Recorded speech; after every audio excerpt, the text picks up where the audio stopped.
I would like to begin by thanking my very dear friend and former colleague, Professor Rameshwari Verma, and her brother, Dr. Palhalli Vishwanath, for inviting me to give the Brahmananda Memorial Lecture. I am very deeply honored because Professor Brahmananda was not only one of our most distinguished economists, but also one of our really top intellectuals. And to speak in his memory is an honor which I cannot sufficiently acknowledge. I'm very grateful to Rameshwari and Vishwanath and also to the Indian Institute of World Culture for inviting me. At the same time, I'm not very sure if I did the wise thing by accepting the invitation. But everybody likes to be flattered a little. And in fact, if I may share a secret, when Vishwanath invited me, I asked him and Rameshwari, is this the first in the series? Because if it is the first, then somebody far better known than myself should give the lecture.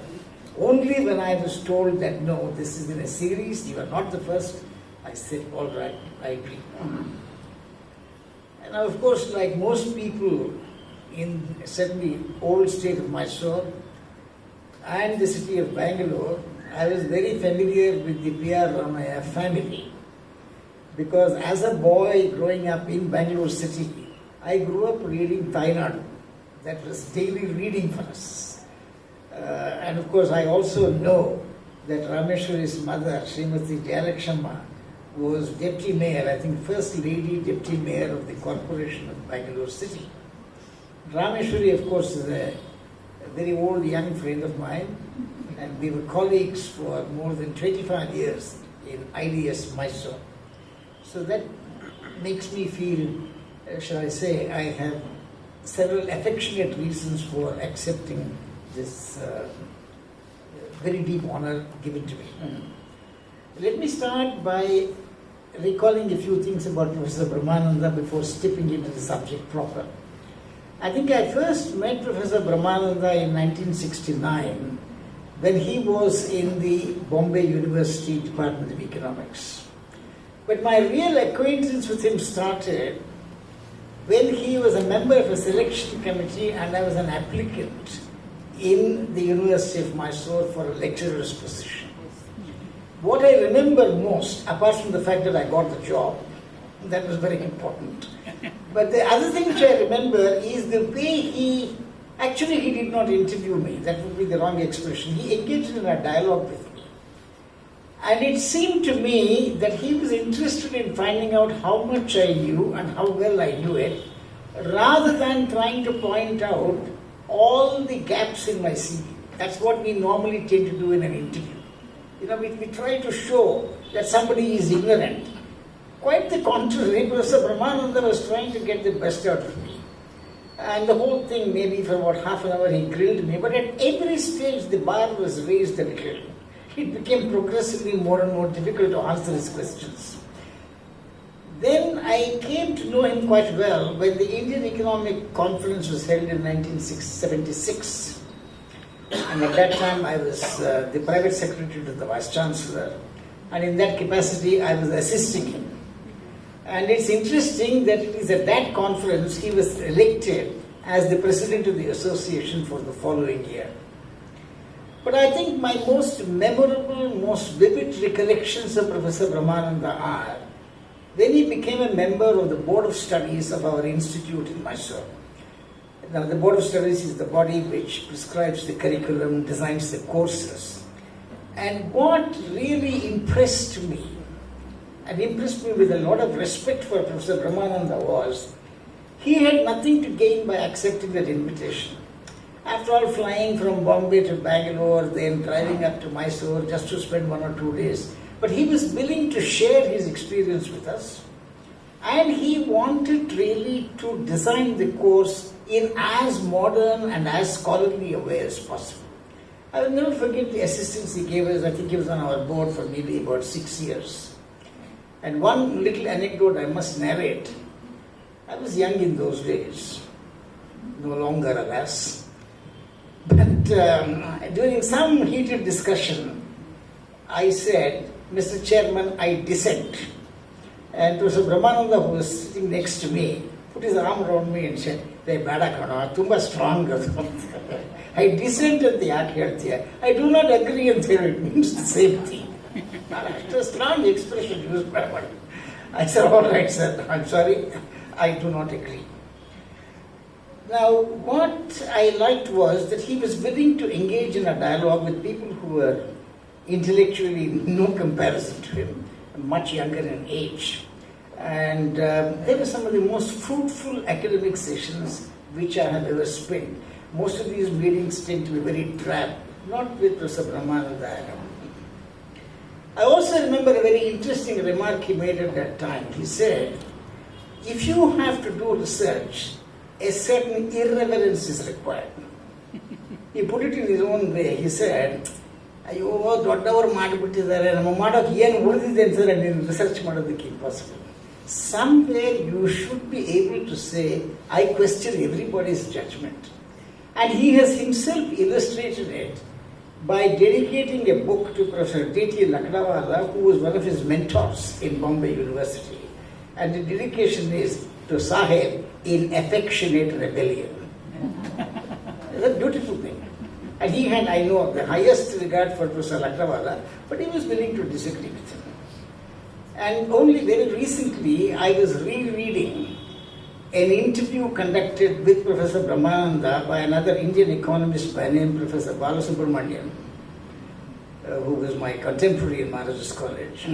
And there Professor Brahmananda has said that when he and Professor C.N. Vakil wrote this famous book called Planning for an Expanding Economy in 1955-56, they were virtually boycotted in every government meeting. They would never be invited because theirs was an unorthodox view.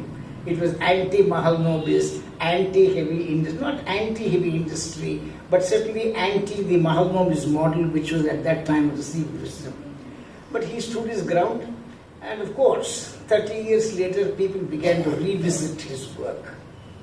So much about the personal side. Now, there's a point in my recalling these incidents and anecdotes about Professor Brahmananda because they are related to the subject on which I propose to share some thoughts with you: social sciences and higher education. Now, what is the relevance? Now, the first relevance is that social science essentially focuses on making a dialogue possible. If you were to ask me what is the quintessential element in social science, I would say it is the facilitation of a dialogue between parties, between people, between ideologies. If you have a closed mind, you cannot be a social scientist. You may have your own convictions, that's fine. But you must be willing to sit and have a dialogue, engage in a discussion, engage in a debate with people whose points of view are very different from yours. Again, to recall something, I think Rameshwari would remember this. When we celebrated the silver jubilee of our institute, at the 20th anniversary of our institute in Mysore, we had a galaxy of people, many of them very staunchly left-wing intellectuals, left-wing economists. And Professor Brahmananda was there, he made his own presentation. And there was a long discussion. I was actually writing the rapporteur's report on that. So I went to him and said, "Sir, the game Barililta. Brahmananda considered nothing at the Pari." There was a discussion on his presentation. P.R. Brahmananda did not concede anything at the Pari, which is true. Now the point is, he was willing to debate. And some very harsh criticisms were made of him. But he was willing to take it in his stride. So to me, the quintessential point about social sciences is that it not only recognizes, but it insists on a dialogue taking place, as I said, between persons, between parties, between ideologies, between perceptions. Now, why am I talking about it? I am talking about it because virtually everything that takes place in a society, including in the fields of science, technology, etc., And today, of course, we are talking about artificial intelligence, which I have never been able to comprehend. I have a hard enough problem comprehending ordinary intelligence. I know some youngsters have tried their best to explain artificial intelligence to me, but anyway, but all of them are really related to the social norms, to the society in which we live. To think that technology is separate from society is wrong. Now, you are Ananthamurthy. All of you would have heard of him. The great friend of ours, a very great friend of Dr. N. Ratna, who is present here. Ananthamurthy once made a public statement saying that even students of medicine should have some background training in social sciences, which is true. Because even medicine is not divorced from the kind of society in which we live. So whether it's science, medicine, technology, engineering, call it what you like, they're all related to the social fabric within which we live. And I'm making this point not because it is important, but because tragically that seems to be getting forgotten now. Even within social sciences today, what seems to have the upper hand is technique. I'm not saying that techniques are not important, they are. For example, how you collect data, how you process data, how you present it, these are very important. And certainly application of mathematical techniques, provided they are done with a reasonable amount of intelligence, certainly very useful. But at the end of the day, I think what matters is the kind of perceptions which emerge from your studies. And today the focus seems to be more and more on techniques rather than on these very fundamental issues that affect society. Look at the kind of research that takes place now. I keep reading in newspapers, I've retired now, so I keep reading in the newspapers that so-and-so was given a PhD degree for his or her thesis on something. A lot of this research actually is highly repetitive. Much of it does not focus on the principal problems of this society. And India is a society where you have no shortage, there's absolutely no shortage of research subjects in this country. For a sociologist, for a development studies student, you have subjects galore. And yet you find that the same things, repetitive research is indulged in. With a focus, as I said, on technology. The result is that some fundamental areas of inquiry which are very important are not encouraged. I can give you plenty of examples. One example, let me tell you. Most of you would have heard of the distinguished sociologist and anthropologist, Professor M.N. Srinivas. We have a certain pride because Srinivas belonged to Mysore district, was a student of Madras college, etc. Now, the kind of work which M.N. Srinivas did on a single village, which he calls Rampura, which is near Arkere in Mysore district. Now, that kind of work, I wonder if it would be possible today. My own feeling is that it may not be encouraged. Where you visit a village repeatedly. And almost at the fag end of his professional career, he even wrote a book called The Remembered Village. He was trying to recall all that he had found in that village 40 or 50 years ago because his notes got destroyed. And he recalled and wrote this beautiful book called The Remembered Village. I wonder very much if that kind of scholarship would receive any encouragement today. I have my own doubts. And therefore, we find, to take another example, take management. Now, management also, it seems to me, is getting divorced from its philosophic anchors. Management is again getting reduced to a set of techniques. If you want to start a program in business administration, the affiliating body, believe it or not, is the All India Council of Technical Education. I have nothing against that body. I'm sure there are very competent people manning it. But the point is that management cannot be reduced to a set of techniques completely separated from its anchor. The anchor is, the philosophic, the concepts like conflict resolution, which is very important in management. But if you say, I'm just reducing it to a set of techniques, and therefore you get your accreditation or whatever, affiliation from the All India Council of Technical Education, that merely reinforces what I started with, that we are putting too much emphasis on techniques and not enough on what I call the philosophic underpinnings, which are very important. This is one of the problems confronting social sciences. Now, to be fair, there are arguments against social sciences which we must recognize. One argument against social sciences is that social scientists merely describe what exists. A politician friend of mine, an extremely able person, once told me, you people keep on telling us what is happening, but you never tell us what the solutions are. You keep on describing poverty, but I know poverty. You don't tell me how I can reduce the level of poverty. All you do is simply to describe existing reality.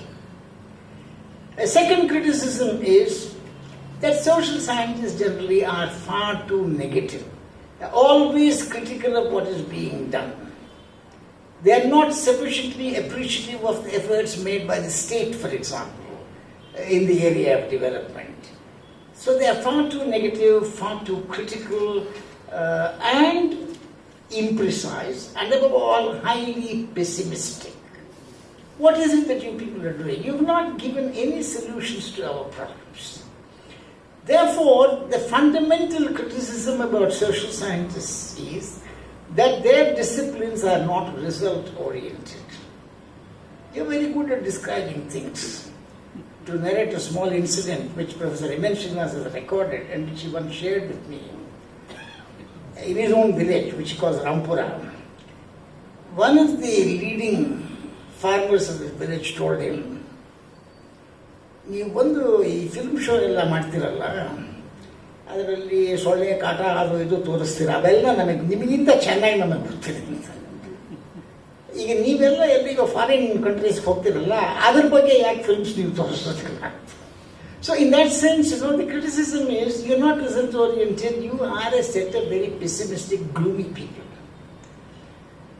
And no good has come out of your studies. It's not sufficiently practical. Now, this is the case made against my disciplines. Now, I would like to present the other side of the argument, and that is going to be the crux of my talk. Now, the interesting thing is that a lot of policies which are followed by the state in terms of development actually have their origin in some academic work. I will give you one example which in my opinion is absolutely outstanding. Now, those of you who have some familiarity with development economics or development studies will recognize this. When I was a student, we had only one particular conception of growth. That is something which can be quantified. The economy is growing at 3.5%, 4.5%, very highly quantitative. We also assume that if an economy is growing, certain other problems like poverty would be automatically taken care of. But within a matter of a few years, we realize that this is not necessarily true. Your economy may be growing, but poverty also may be growing. Your economy is growing, so is unemployment, so is inequality. So our perception of development today is much more nuanced. In my student days, for instance, there used to be questions in the examination. Distinguish growth from development. 5 marks, 6 marks, 10 marks, whatever. But today we realize that the relationship between growth and development is not that simple. It's a very complex issue which needs to be understood in a nuanced way. So our conception of development is very different now. Also, we thought the world was divided into two groups, to use a hackneyed expression, haves and have-nots. But today we realize that among poor countries there are a number of variants.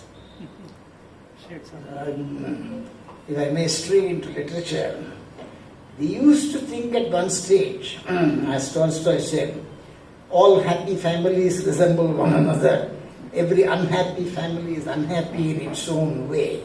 Now we realize that every poor country is poor in its own way because of a variety of reasons, constellation of factors. I don't have the time to go into that. But today we realize the variety in poverty. And therefore also we realize that different kinds of solutions are required. You can't have one size fits all formula. It is no longer a mantra in which we believe. Another example related to development, I'm going to relate now. For a long time we used to think that if we do something for the poorer sections of the community, it is because we are conferring a boon on them. I am being nice to you. I am giving you this largesse. I am conferring this benefit on you. But today slowly we have come around to a view where we say that development is a right which everybody has. If they look at the famous scheme now which we have, the Mahatma Gandhi National Rural Employment Guarantee Scheme, popularly, unpopularly known as not Narega but Marega. Now the Narega scheme, what does it say? That every individual has the right to a minimum number of days of employment in a year. It's a right. It is not a favor which you and I are conferring, it's a right. And slowly we have come to believe in this rights-based approach. Translating it into practice is a difficult affair, I realize that. But the point is that we no longer look at development as a benefit which we, in our large-heartedness, confer on others. No. We are now beginning to feel that it is a right. Like, for example, we say right to education. We don't say, conceptually at least, that education, I am doing you a favor by education. You're not at all. On the contrary, it is your right. Again, don't ask me what is happening in practice. There are a lot of problems. But I think even this philosophic, if you like, this philosophic evolution, where you think of education as a right, where you think of development as a right, where you think of employment for a minimum number of days as a right, these are very important advances which we have made. So that's one example of how. Now, if you ask me how did this come, that's because a critical body of thought has evolved at least in the last 50 to 60 years. All I have to do is to recall what I studied when I was a student, how I taught this subject when I first started teaching in Manas Gangotri in the 1970s, how I taught it in the 80s, how I taught it in the 90s, and how I taught it in almost around 2000 when I retired. That's all I have to do, and I see the difference. Fortunately, because being a very careless person, I was never able to retain last year's notes, which was very good because every year I had to go back to the book. So my carelessness has paid me some very rich dividends. I could never say, okay, I have last year's notes, I'll go on to read it. No. But that apart, so as I said, we are now beginning to understand, we are beginning to analyze matters like development from a perspective which was earlier not available.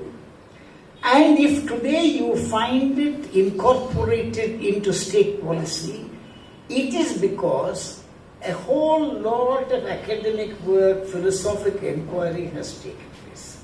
Now that is one very good illustration of how state policy has been influenced by academic work. But we have a problem. The problem is it's not always easy for me to say, this is what Professor Brahmananda wrote, this is what C.N. Vakil wrote. As a result of that, we have this policy. Now, if you ask me who is responsible for the National Rural Employment Scheme, a number of people are responsible for it, starting from Amartya Sen, one of his active co-researchers by name Jean Dress, who is a Belgian who was settled in India. A lot of people, including Dr. V.K. Rao here at one stage, Dr. B.M. Rao, who worked in the Institute for Social and Economic Change. I can mention hundreds of names.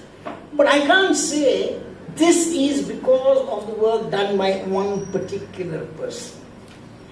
In fact, I remember once Professor Brahmananda being asked, there was a well-known professor of economics in Mysore by name Professor M.H. Gopal. Probably Professor Ratna would have seen him in his student days.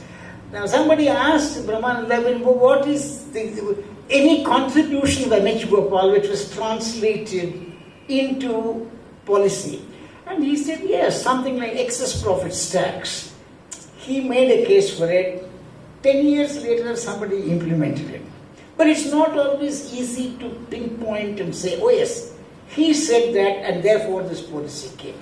Now this is one reason why we are not able to shout from the rooftops that your development policy has been influenced by the following people. I can do that, but I can't establish a one-to-one correspondence. I think this is one of the major problems which we face in social sciences. And that's why people say, what good have you done us till me?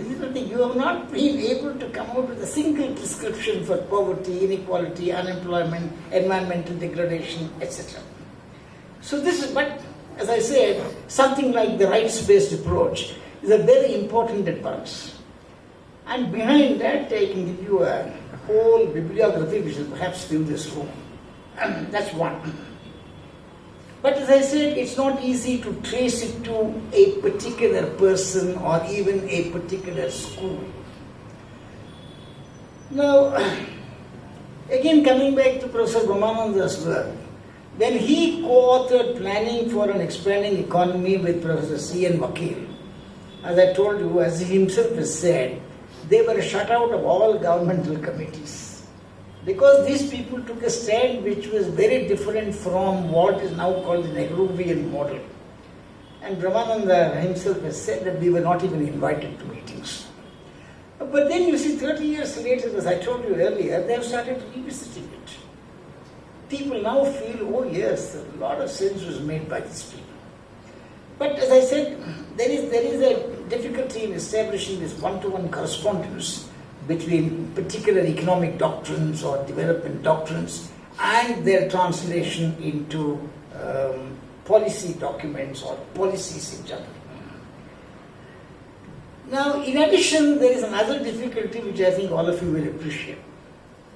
The language and idiom which we use in social sciences can easily be appropriated by others.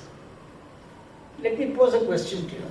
Supposing somebody were to ask one of you who is not trained in the sciences, tell me something about the second law of thermodynamics. Most of us will not be able to answer it. Certainly a technical definition of the explanation of the second law of thermodynamics, we would not know. But we will say, I'm sorry, nange gottilla adu. In other words, I have to accept that I am ignorant of that particular discipline. But then you see, you look at subjects in economics, sociology, political science. Everyone in this society has an opinion on development.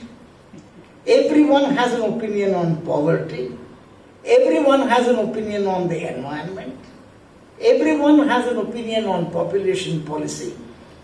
I remember a very good friend of mine in Mysore saying, I think the main cause of poverty in this country is that too many people spend too much money on weddings and marriage rituals. That is a completely unsustainable proposition.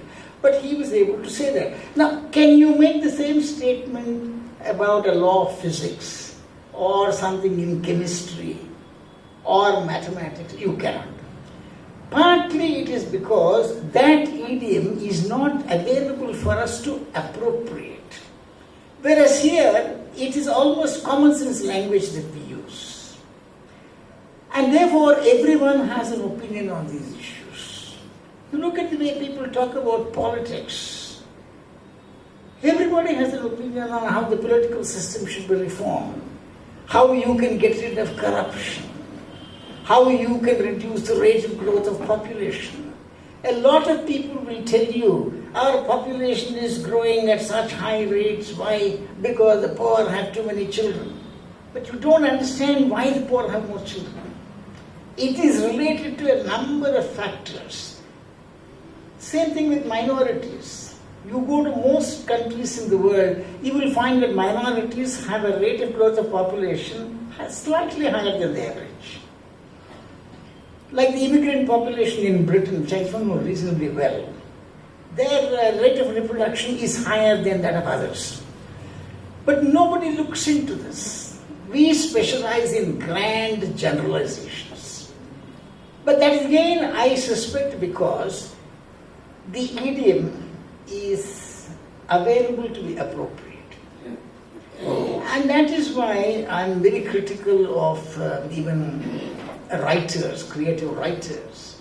I have the highest regard for them in their own field. But you also make statements which are not sustainable on any scientific basis. I think this is one of the biggest problems that social sciences have.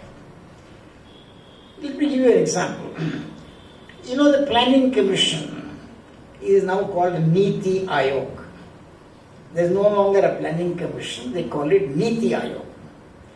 Now, I gave a lecture to a group like this in Mysore on invitation a couple of years ago. At the end of it, I found that people who had no training in social sciences had got it completely wrong. And came and said, yes, a very major change has taken place in this country after the Planning Commission was disbanded. But it's not that simple. Look at economic reforms, which everybody talks about. You know, they call it the LPG model. LPG is liberalization, privatization, globalization. Most people give the impression that one fine morning, Mr. P.V. Narasimha Rao, then Prime Minister, and Dr. Manmohan Singh, then Finance Minister, sat down over a cup of coffee and said, from tomorrow we are going to have economic reforms. But no major reform in governmental state policy ever takes place like that. There's always a big history behind it. But if you look, if you listen to people, they will say, you know, I said, they got up one fine morning and said, okay, from tomorrow let's have a liberal economy. Now I'm saying this because of the somewhat glib, airy manner in which we come to conclusions about matters political, economic, and social. And again, I'm sorry, I know I'm repeating myself, because we have an idiom which you can easily use. Then in addition to this, there is another factor. I know some distinguished educationists are present here. There is this parental pressure.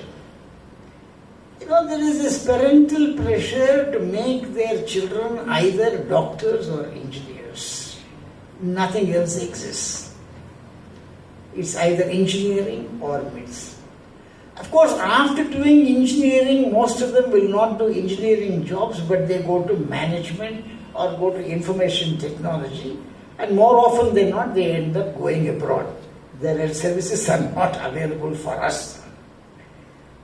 Now, I have nothing against parental pressure. I mean, every parent has ambitions for their children, it's fine.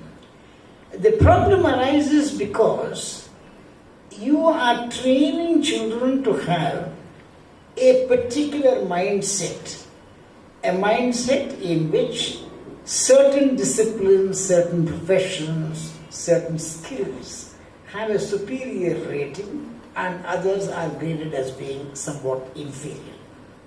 And this goes on. And that is why you find there is a streaming. The more intelligent, again I don't know if this is the right word to use, the smarter children, shall we say, usually going for sciences. They don't come to the arts. And the result is, I have found in academic councils of universities, people using somewhat amusing but unfortunately irresponsible languages. Oh, this particular amendment, is likely to dilute standards. It may be all right for the arts faculty, but it's not all right for the sciences. So some of us always pointed out, if something is dilution, that dilution should be avoided, whether it is science, technology, engineering, whatever. Every profession requires competence. But I'm saying this the way we build it up. And we have a system where there's no counseling. We don't really understand what a child wants to study. I have known brilliant students of engineering getting first classes and all that. After 10 years telling me, I never wanted to do engineering. I think it's a waste. I wanted to do something entirely different. But nobody ever went to that boy or girl and said, look, tell me, what is it that interests you? So this is also one of the reasons why we find, as I was saying, certain disciplines, certain skills get a higher gradation than others. Now, let me come to something very practical before I wind up. I'm sorry, am I taking too much time? Probably. ಯಾರು ಹೇಳೋದಿಲ್ಲ nobody will say ಜಾಸ್ತಿ ಆಯ್ತು Up to 7:30 you can go ahead. Up to 7:30 you can go ahead. ಬೇಡ ಜಾಸ್ತಿ sir ಅದು. So on the 3 questions you can take. That questions are Sure. Yes. This is like a story which a professor in Mysore University once narrated. He was asked to give a lecture. He looked at his hosts and said, how long should I speak? You can speak as long as you want, but we are leaving after 1 hour. Anyway, let me round up by looking at the practical consequences of what I've sketched out. Today you find that certain kinds of research in social sciences do not get adequate encouragement, do not get adequate support. For example, contemplative research. So even in economics, something like welfare economics, with which Professor Brahmananda started in the late 1940s. His PhD thesis was on welfare economics. Now, how many people want...